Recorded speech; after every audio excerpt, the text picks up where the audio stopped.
So I did this whole unboxing video for the GoPro remote, and what I didn't realize is, because I'm using my phone to record so I can show you how the remote connects with the GoPro, and because my music, while it was muted, was still playing in the background without me realizing, the music made its way into the recording so you can hear the music and you couldn't hear me talk, and it's also copyright.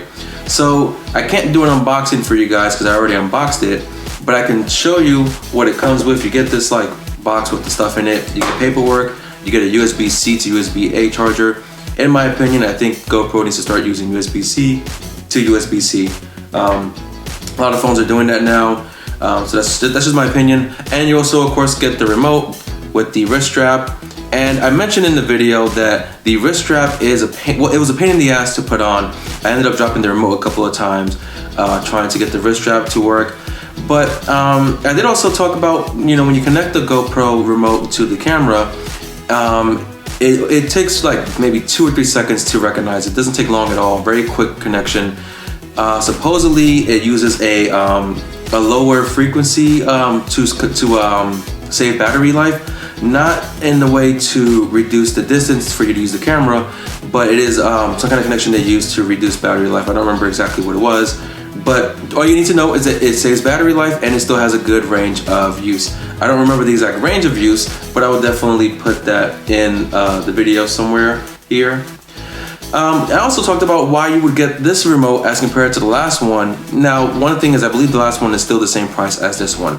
This one costs about $70. I got it at a lower price because I have a GoPro subscription, so I only paid like $50 or so. And the last remote, it had a lot of issues with it. It was supposedly have a feature to control multiple GoPros at the same time, but it turns out that that was a feature that barely worked. And the other reason why you would want this remote over the last one is that the last remote isn't compatible with the Hero 9, only this new remote. And that could potentially mean that this remote will be compatible with the next GoPro, which is most likely the Hero 10. So what I'm gonna do is I'm gonna turn this on for you guys, show you how it is. And one of the features I did discover while using this remote is that it can also turn on your GoPro for you. So I'm gonna try to use that feature for you here. See, it says power on, so we'll press it. I think I gotta hold it. Yep, you see the flashing. And then over here on the GoPro, we'll see it turn on in a minute. Right now it's still connecting. And there you see. And just to be sure that you believe me of not turning it on myself, the power button's right there on the side. I didn't touch the side. Now, my only problem with using the remote to turn on the camera is, while it is cool, it did take a bit of time to do it. You're more likely better to just press the power button on the side because it's much quicker. But let me show you what this remote can do. If I can press the mode button here on the side, and you'll see on the camera, it changes modes. There's photo mode, there's time-lapse mode, and then there's video. There's also a setting button here. That setting button is for the remote itself, not so much for the camera. And here you got some options, and you can just scroll through the options. So we'll just exit the settings. And I also showed how it works. So if I press record, which is this big red button here, you can see it instantly started recording my camera. Right away you can see the red light flashing. We try to get this in view so you can see. Yes, there's me, there's my phone, there's my Akuma case, and then I could just press it again and it'll stop recording. So I mentioned in my other video that got messed up of, you know, why would you use this remote over just pressing the button? And there's a number of reasons. Number one, right here's a selfie stick for the GoPro. So if you're using a selfie stick, but you can't reach the button because of how far away you have it, you just press the remote and it'll just start filming or take photos, whichever setting you have it set for. Another use would be, you know, you want to set your GoPro up somewhere so you can do some kind of introduction video like Casey Neistat does. You set the camera somewhere and you approach the camera. But to do that without the remote, you have to start recording on the camera, then go be in place where you want to be, and then start your move. Whereas this remote, it'll tell you when it's recording because it starts flashing and the screen will change. So you set your camera up where you want it to be, you go to where you want to start your video, press the button, and boom, you're recording, and you know, you do what you gotta do. They did also say this remote is waterproof like the cameras, and my only problem with that is it uses this little flap here to cover the charger port, and I don't know how secure this flap is to protect it from water damage. The other problem is I heard from another video that when you have the remote and the camera underwater, the water will prevent the Bluetooth connection from working. So I don't really see the point in having the remote waterproof, other than the fact that maybe you have it on during the rain, or you accidentally wash your hands and a little bit of water got on it, and that's gonna be fine.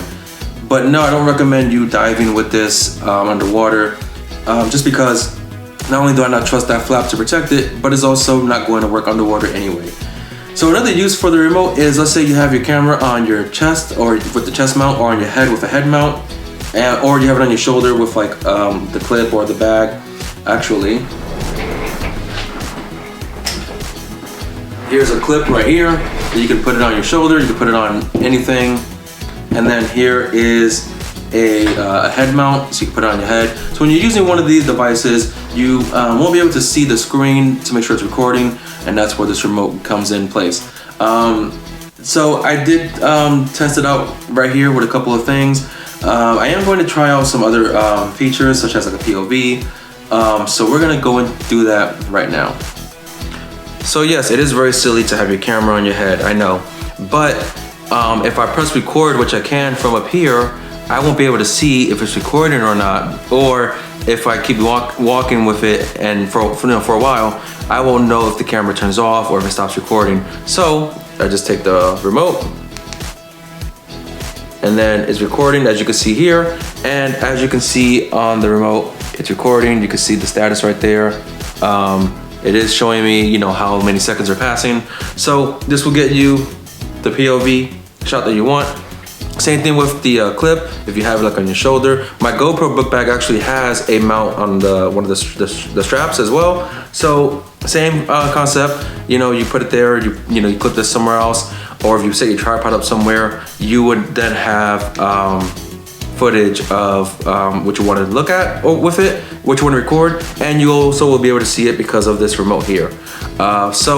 Another reason that I would use this is I sometimes use my camera in my car as like a dash cam, not so much to capture any potential accidents that could happen, more so to get some time-lapse footage. And I can just set this up on the side and set the camera up in my car and use the remote to record without me trying to reach over and cause an accident myself. I can just press the button, get some time-lapse photos, and as you saw earlier, you can change camera modes with the remote. So like I said, I paid $50 for it, around $50 for it. Not a bad purchase. I'm actually happy with this purchase. I am going to test it out a lot more, hopefully, and see if anything happens, whether it's connection issues or other problems. But for 50 bucks, not a bad purchase. For $70, I still wouldn't say it's as bad of a purchase, but I think if you want to get it for cheaper than like $70, $75, and you don't have a GoPro subscription, try it for a month. I think you have to pay the $5 for the month. Maybe you get a free trial. If you do, try the subscription just so you can get the remote cheaper on GoPro's website, which does give you 2-day shipping. So I do recommend doing that if you want to get this remote. And if you want to get any other accessories from GoPro at a cheaper price, try the subscription, get it for cheaper. You'll get it in 2 days. Simple enough. And that's going to be it for my review for today. So thank you for watching. Let me know what you think in the comments below. Let me know if there's any other tech that you want me to review, you want me to unbox and look at, just as long as it's not expensive, because I'm not made of money. But if there's something you want me to review, let me know in the comments. I'll definitely do my best to check it out, try to review it for you guys. That's what my channel is here for, gaming and tech reviews. So I'm at Olan Tech. Don't forget to like and subscribe, or dislike. If you didn't like the video, that's fine, you can dislike it. And I will see you guys on the next one.